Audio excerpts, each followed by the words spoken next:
আচ্ছা আপু, হাজবেন্ড কাকে বলে? তোমার কথা বলতেছি।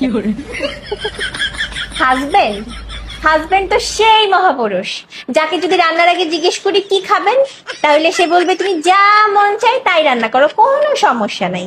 কিন্তু যখনই খাইতে বসবে তখনই বলবে এগুলা কি রান্নছো, এগুলা কি আমি খাই, এগুলা কি খাওয়া যায়? হাজবেন্ড তো সে যার কাছে কিনা মনে করো দুনিয়ার সমস্ত সময় আছে তার বন্ধু বান্ধবের জন্য, কোনো সমস্যা নাই, তখন সে বিন্দু পরিমাণ ব্যস্ত থাকে না। কিন্তু যখনই বউ তার কাছে কোনো সময় চায়, তখন তো সে দেশের প্রধানমন্ত্রী, না না না ভুল বললাম, প্রধানমন্ত্রীর থেকেও যদি বড় কিছু থাকে সেটা হয়ে যায় এত বেশি ব্যস্ত, বউয়ের জন্য তার কাছে বিন্দু পরিমাণ কোনো সময় থাকে না।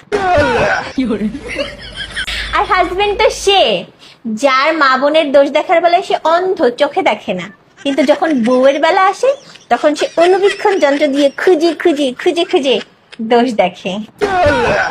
আর সবচেয়ে বড় কথা, হাজবেন্ড তো তাকে বলে যার চোখে কিনা তার বউ বাদে দুনিয়ার সমস্ত নারী সুন্দরী, রূপসী, ফিসটিসি, আর একমাত্র অসুন্দর হইতাছে তার বউ,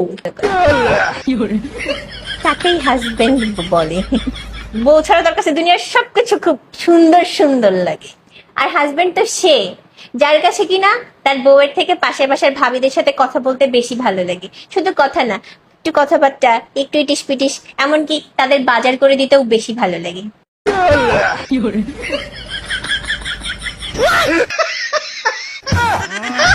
बच गया साला।